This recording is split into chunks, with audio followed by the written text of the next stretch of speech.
Muito boa tarde a todos. Eu queria cumprimentar o Sr. Presidente do MPD, dar-vos nota do imenso gosto na sua pessoa, Sr. Presidente, do gosto, da honra que é poder estar aqui e ter acedido ao convite amável que me foi formulado, e aproveitava para cumprimentar também pelo Sr. Secretário-Geral do MPD, saudava todos os dirigentes nacionais, Srs. Vice-Presidentes, membros da Comissão Política, senhoras e senhores deputados da Assembleia Nacional, senhores membros do Governo, simpatizantes e militantes deste grande partido irmão que é o MPD. No fundo, saudava todas e todos, dizendo que é para mim um gosto muito grande associar-me à celebração de datas tão importantes como aquela que celebrarão no próximo dia 13 de janeiro. No fundo, subscrevendo aquilo aqui, cumprimentando também a nossa moderadora e o meu querido colega de painel, o Dr. Luís Filipe Tavares, dizendo-lhe que faço minhas as suas palavras quando dizia da importância da celebração das datas marcantes na história de cada povo. Tal como em Portugal se celebra datas como o 25 de Abril, que é uma data muito semelhante àquela que celebram aqui no dia 13, ela é sempre importante celebrar porque, quanto mais não seja, relembra que a democracia não é um dado adquirido e ela se constrói todos os dias. E se muitos daqueles que aqui estão tiveram oportunidade de viver aquilo que era o sistema do partido único e depois poder celebrar aquilo que são as conquistas de uma democracia, os mais novos não tiveram nunca, felizmente eu diria, esse ensejo de saber o quão difícil é viver numa lógica de pensamento único.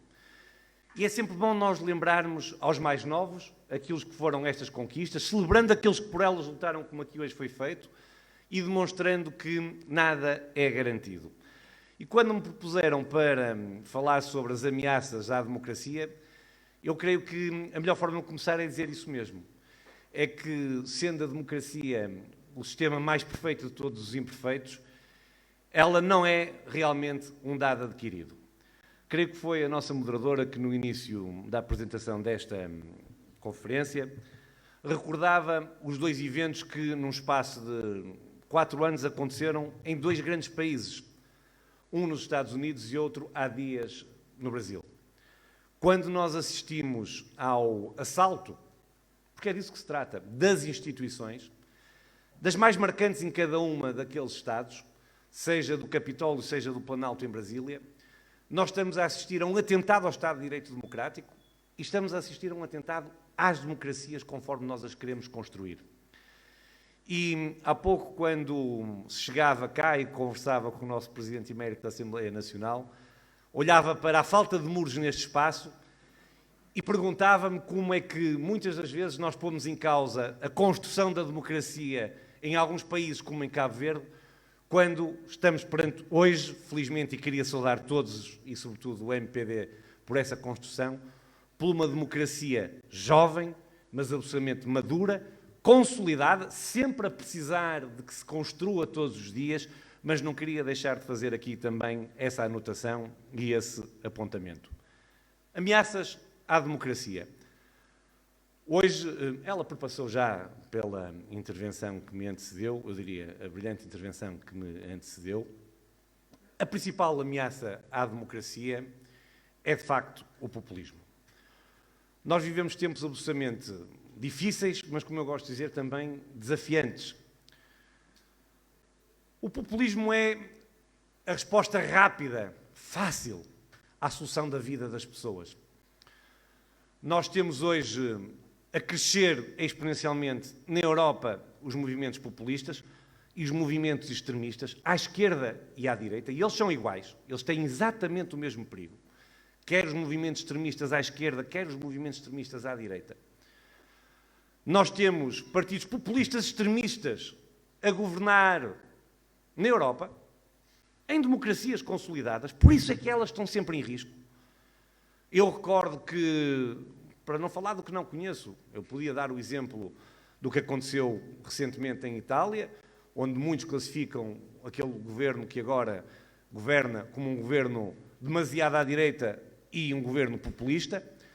Mas para falar daquilo que eu conheço bem, olhamos ao lado da Espanha e ela já governou com uma influência grande do Podemos, que é um partido extremista do ponto de vista do espectro político-partidário, ou para não ir mais longe, o meu caso, o caso de Portugal, que durante alguns anos foi governado com apoio parlamentar de um partido comunista e de um partido extremista que é o Bloco de Esquerda. E, portanto, a garantia de que a democracia está consolidada é de facto um mito, porque estes movimentos pretendem dar resposta fácil, dizendo às pessoas aquilo que elas querem rapidamente ouvir. Eu creio que a responsabilidade dos políticos responsáveis, passo o pleonasmo, é precisamente o contrário. É muitas das vezes dizer às pessoas aquilo que elas não querem ouvir, mas que é o caminho certo para as políticas públicas.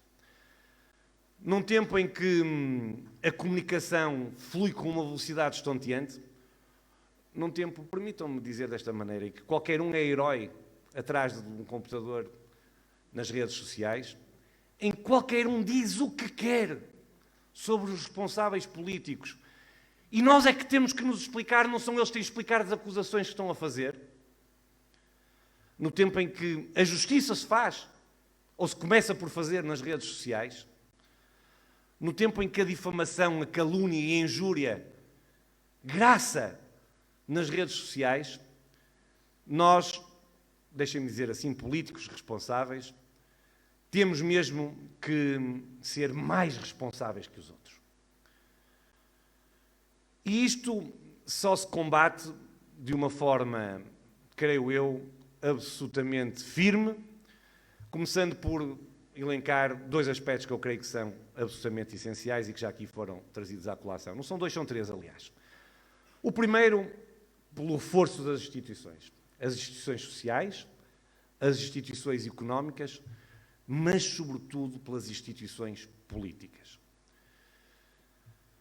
Se as instituições políticas não se derem ao respeito, elas não vão ser respeitadas. E nós temos hoje, na Europa, sobretudo, um caminho que se está a fazer, que são os próprios políticos cada vez a quererem se descredibilizar mais e mais. Porquê? Porque cedem constantemente àquilo que é a turba do populismo. E nós temos que resistir, fortalecendo as instituições. Um segundo terreno fértil para o populismo, não vale a pena, é mesmo assim, é a corrupção, são os privilégios injustificados, é o clientelismo, que permite que não se separe a ovelha do rebanho. Eu quero dizer isto com muita franqueza. Eu não tenho dúvida absolutamente nenhuma de que a esmagadora maioria dos políticos são gente séria. Isto é difícil dizer às pessoas, porque as pessoas acham que é tudo igual. As pessoas acham que somos todos iguais. As pessoas acham que aqueles que representam a causa pública estão mais das vezes a tratar da vida delas do que a tratar da vida de quem deviam tratar, que são dos nossos concidadãos. Mas a verdade é que sempre que há um caso de justiça na política, isso mina a credibilidade dos cidadãos nas instituições e nos políticos. E normalmente a justiça faz-se logo na praça pública. Nunca há aquilo que os políticos devem ser os primeiros a propugnar por ele, um princípio absolutamente basilar da Constituição do Estado de Direito Democrático, que são as presunções de inocências. Nós estamos hoje a viver uma sociedade em que primeiro se condena, depois se pergunta porquê e só entretanto é que se julga. Isto é absolutamente inaceitável. Agora, o mesmo é que dizer que tem que ser absolutamente intransigente. Eu diria que tem que se ter mão férrea no combate à corrupção nas instituições. Isso, de facto, mina a credibilidade de qualquer regime e ajuda a que se possa fazer discursos fáceis à volta da política e aproveitarem-se da revolta das pessoas. Se por um lado temos a necessidade de reforço das instituições, se por outro lado temos um combate à corrupção, ao clientelismo, aos privilégios injustificados, eu tenho para mim que o terreno mais fértil para o populismo é realmente a pobreza. A pobreza de espírito e a pobreza das pessoas. Chamei-lhe pobreza de espírito porque quanto menos for educado, quanto menos for instruído um povo, mais fácil é de levá-los pelo caminho errado.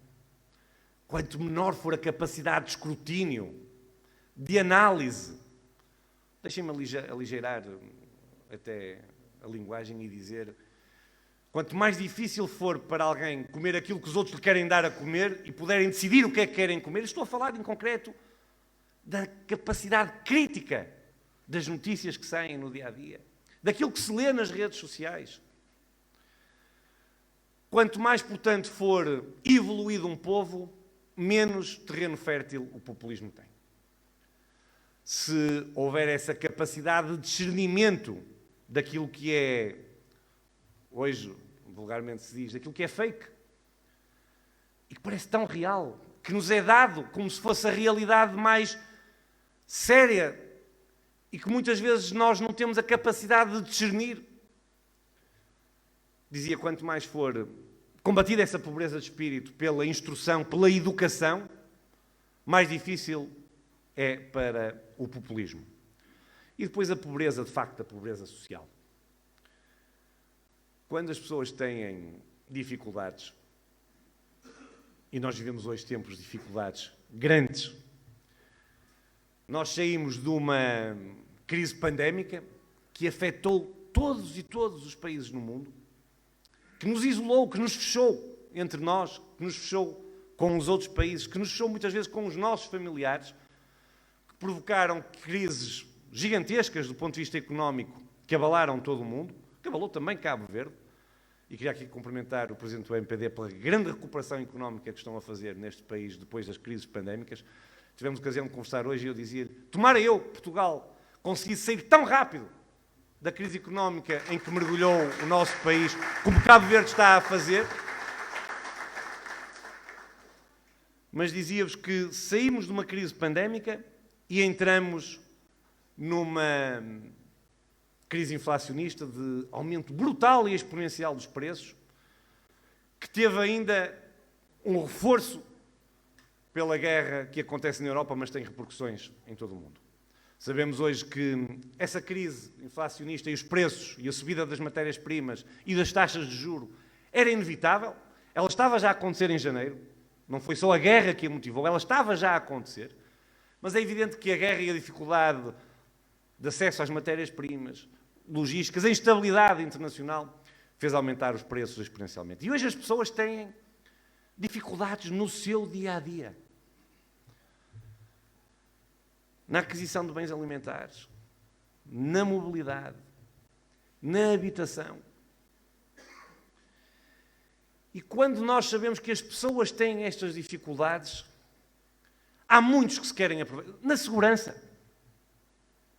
Porque uma situação de mais dificuldade aumenta os problemas de segurança. E quando isso acontece, há sempre uma espécie de chicos espertos, os tais populistas, que se querem aproveitar das necessidades do povo.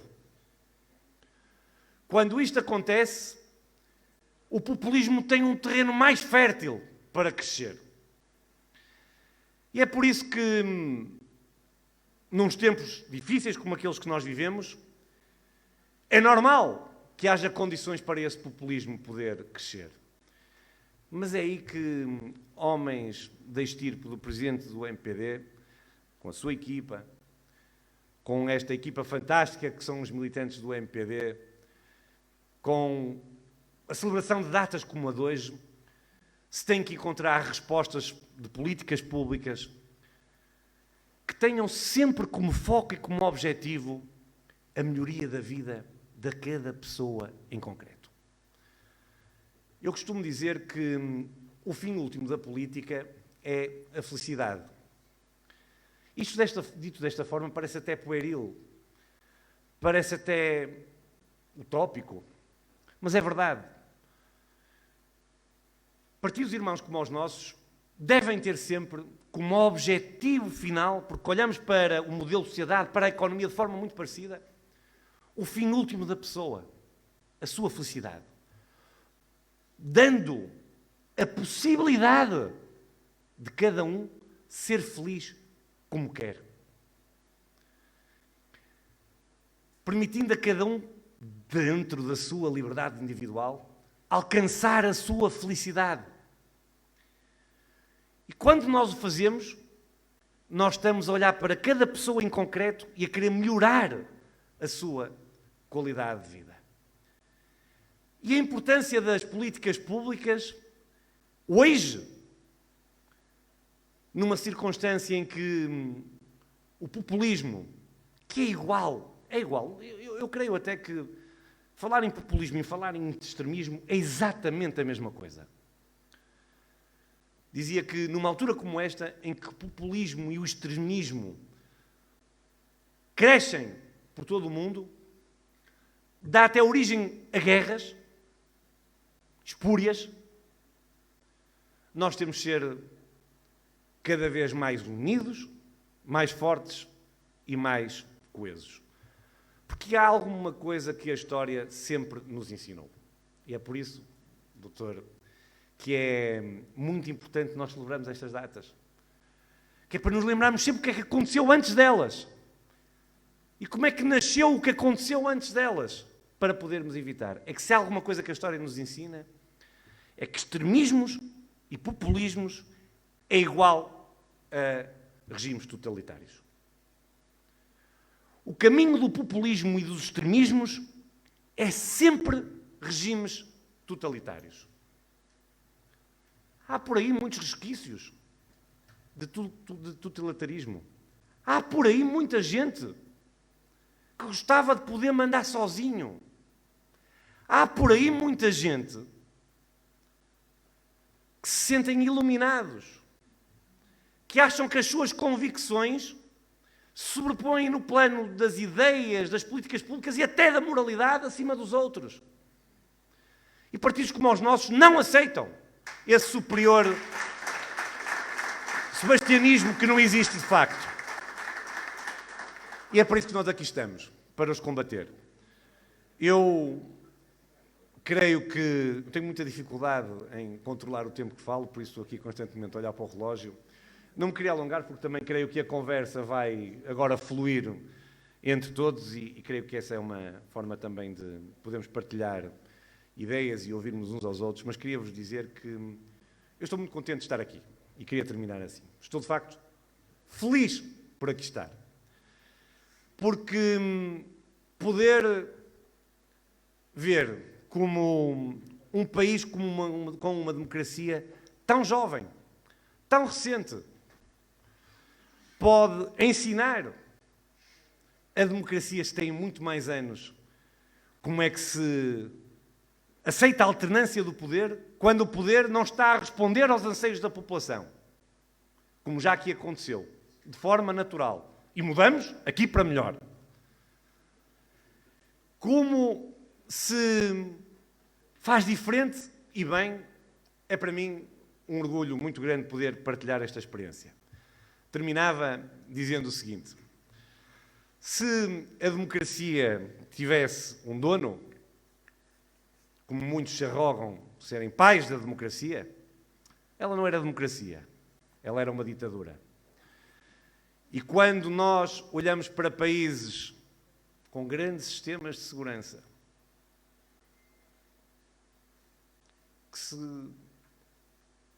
colocam no mundo como grandes exemplos de democracia, e vemos o que aconteceu no Brasil e nos Estados Unidos, mas quando olhamos para Cabo Verde e vemos os muros derrubados em frente à Assembleia Nacional, quero-vos dizer que este é um país livre.